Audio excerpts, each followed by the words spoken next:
This is the old cabin that my grandparents lived in for over 50 years. In fact, I spent the first year of my life living in there. My grandmother had 2 children in here, and when the daughter came along, the boys were too old. They had to go spend the nights down in the shed down there. There's a lot of history in this old cabin. I spent a lot of hours of my youth here.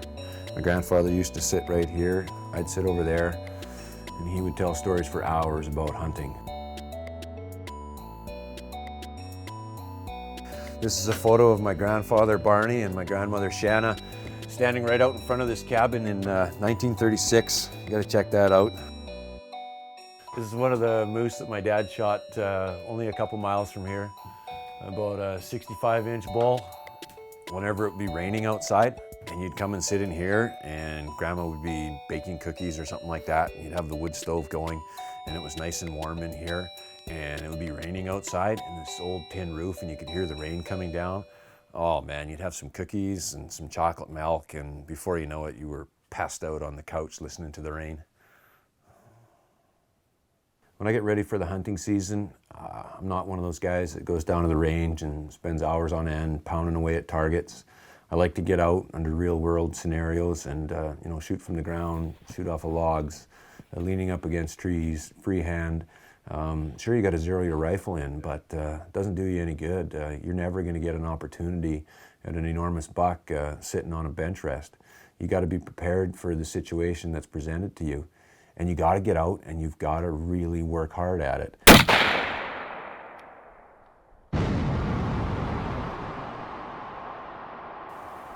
And the snow is squeaky. Can't get close to the deer with this.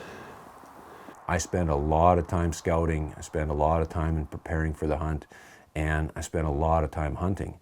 And I mean, I don't worry about the conditions. You've got to be out there. The animals are out there all the time, and the worse the conditions get, the better the odds are for you to be out there.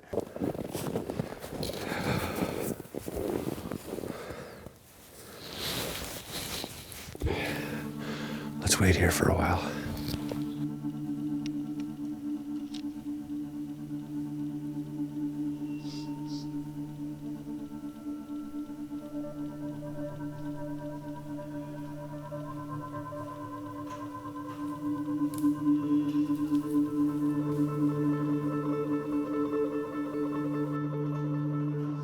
And one of the things that I preach to guys is mental discipline and hardiness.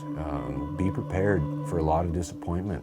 When you start going after big bucks, you start hunting in areas that you're not going to see very many deer. They're not going to be standing out in the middle of a wide open field. I mean, you got to be one of the luckiest son of guns out there to get that. You got to get your butt back into the deep, deep bush, into those seldom used trails, into those heavy bedding areas, and find where those big bucks are living. And you've got to spend your time in the cold winter hours from dawn till dusk out there.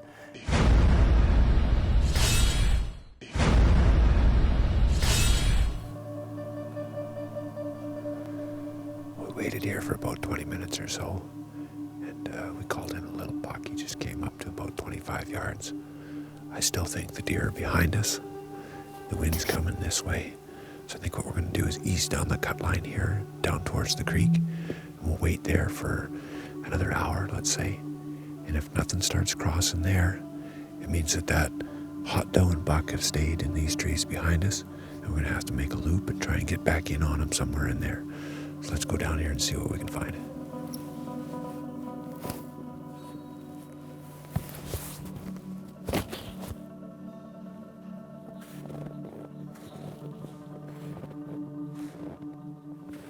And then when the situation presents itself, it's really fast, and you've got to be extremely mentally disciplined in order to make that shot count.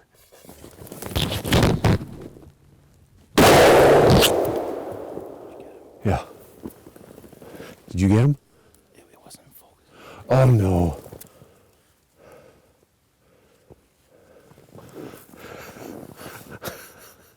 It happened so fast we were leaving.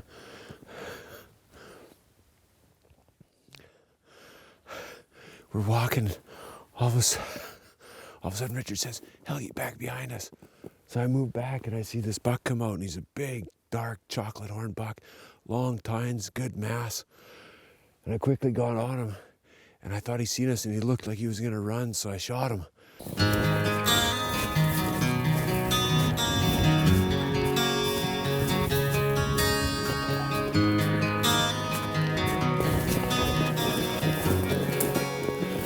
He's down. Nothing like anyone I knew before. It's almost like I'm just coming alive. Sleeping don't come easy for me. He's a big, old, chocolate horned Alberta buck. Have a look at that. Big 5-point. With some extra junk. Oh, look at all the snow on his head. There's limbs and brush on him. He's covered in ice because it's cold. My hands are freezing already just hanging on to him. Oh. That's what we hunt Alberta for. Oh, I love it up here. It's awesome.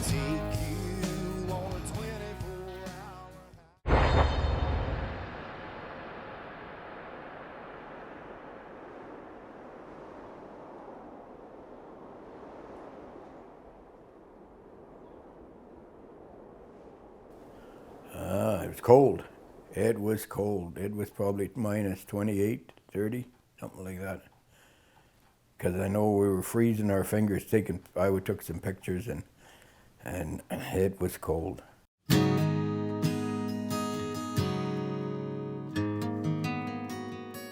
So the day that I got my big buck, it was really cold and lots of deep snow. That's what I love to hunt. I know where the animals are going to be under those conditions.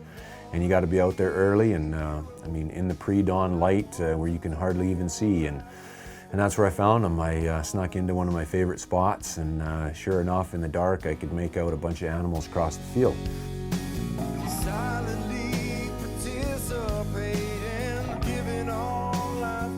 So this is where it all went down. It was conditions fairly similar to this. The snow was about this deep, almost up to my knees. About a good 30 degrees colder, and back over there along the tree line, first thing in the morning, I spotted the buck, and he was 600 yards away, way back over there by the other trees. And sure enough, I finally see him raise his head out of the grass, and I was like, oh my God, there he is.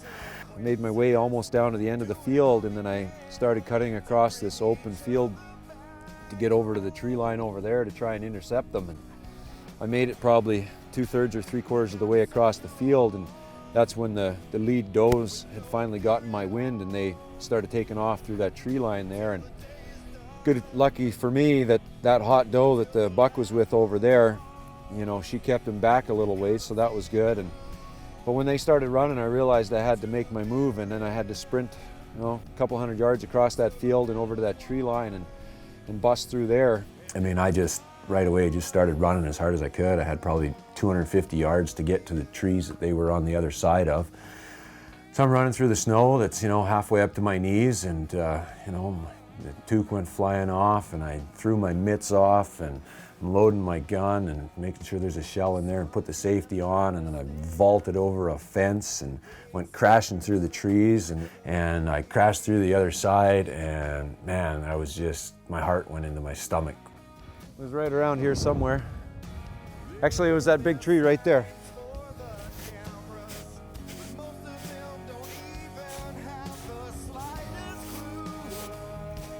Yeah, I ran through here, busted out to here, jumped out, and saw the one doe way down at the end there.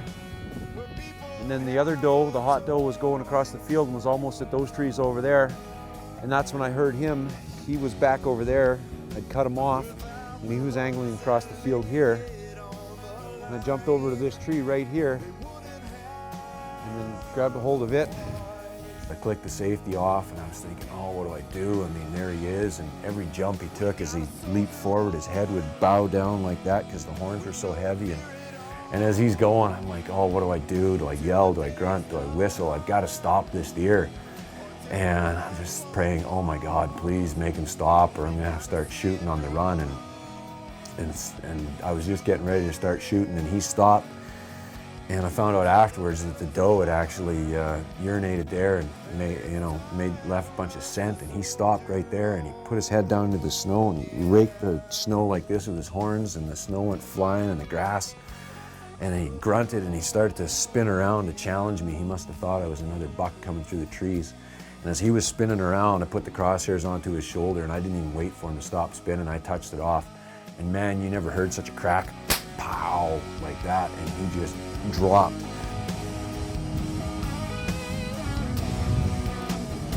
Yeah, right here.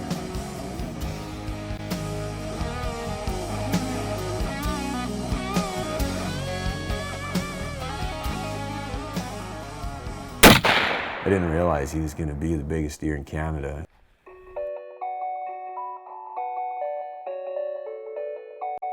It was just an unreal feeling.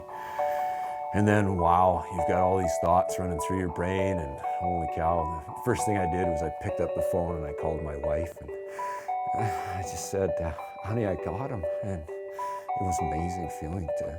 She was so happy. And yeah, my life has never been the same since, and it's awesome.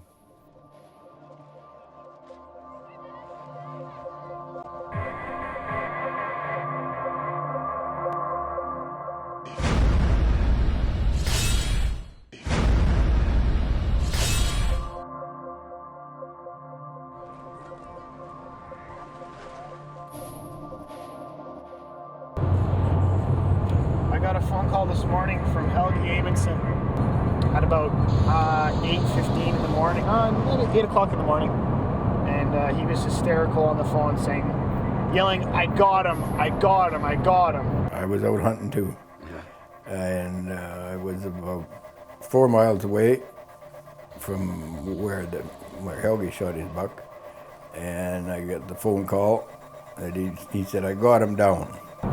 I said to him, well, what did you get? And he said, him. And I remembered that he called me last year about this time and said, I missed him, I missed him, I missed him.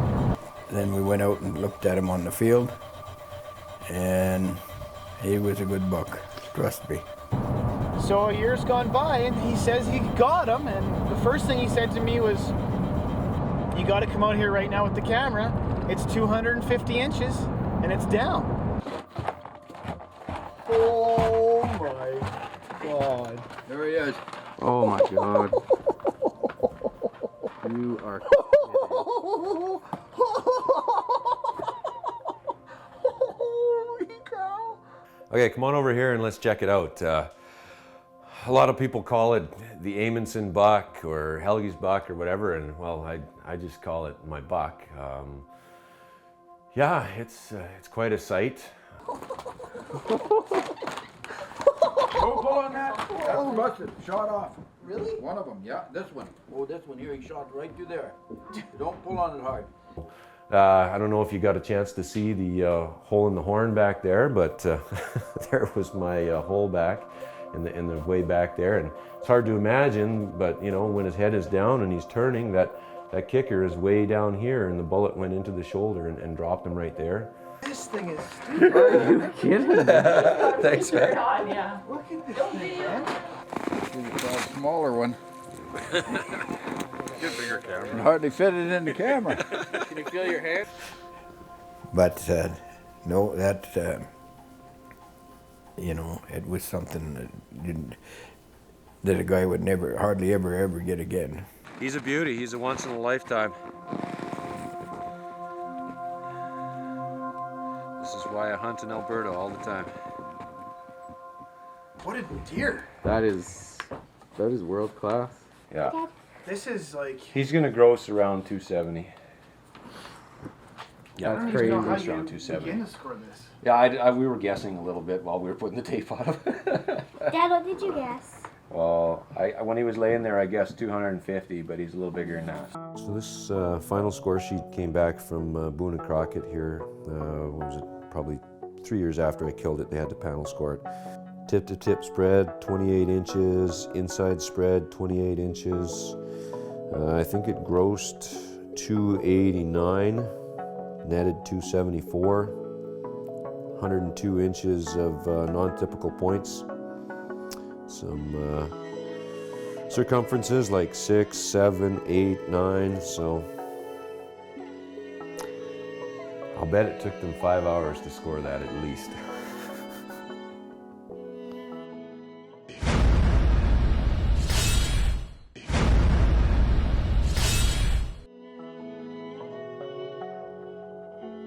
This is a picture I framed up. My wife and I were sitting there holding the deer a couple hours after I shot it, so that was pretty cool.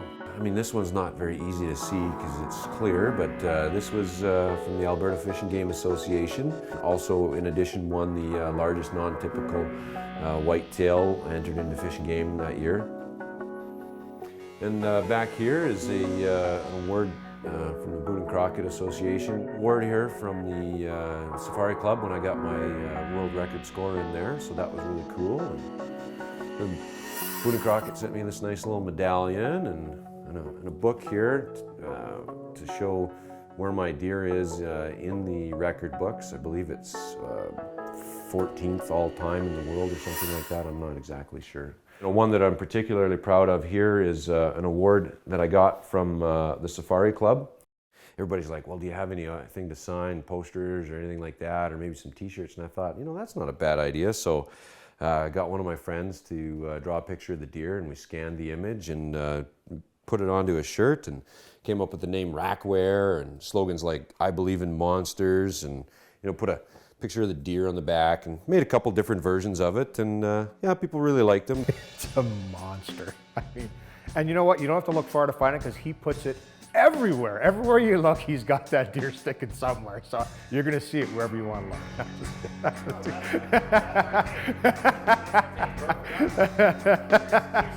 No, but I didn't. I was just giving him a little rib. Getting the opportunity to kill this deer was an absolute blessing for myself in my profession. It definitely gave me a lot of opportunities to talk to people and get myself introduced to people within the industry.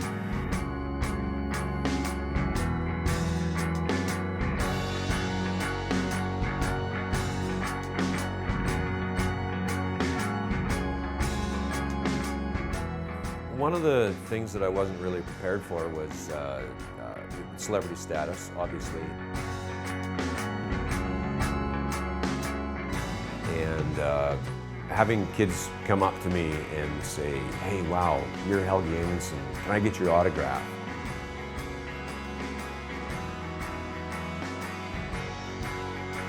That was really cool, and it took a little time for me to absorb that. What finally struck me was this is an opportunity to really hit home with kids, new members of the community, new hunters, and help them enjoy the sport and help them realize that, hey, I'm just another guy, I'm just out there, I was hunting and something wonderful happened to me. And I really encourage them, get out there, go do it, have fun with your mom and dad, you're gonna create lifelong memories, go out there, do this stuff. I mean, it worked for me, it's working for my family, and so that was one of the really cool things that I like about, the position I'm in, is to have an impact on kids in the hunting industry.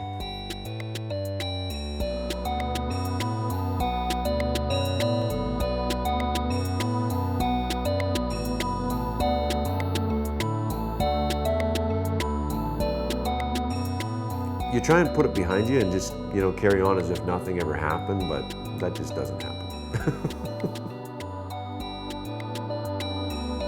It's overwhelming and it's fun, and I don't want it to end, and that's why I'm staying in this industry, and I plan on staying here for the rest of my life and continuing to hunt around the world, but I'll always be right back here looking for another big buck.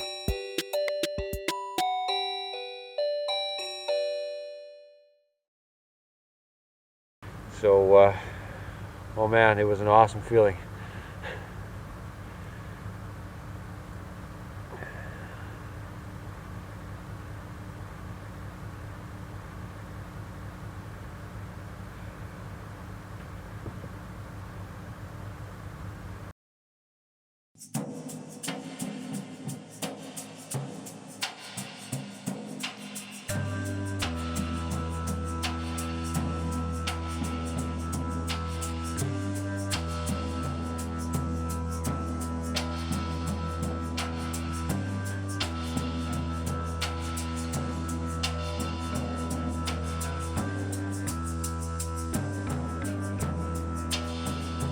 If you want any other information on the Edge or any of the other Edge shows, follow me on Twitter @Ryan T. Kohler. Talk to you then.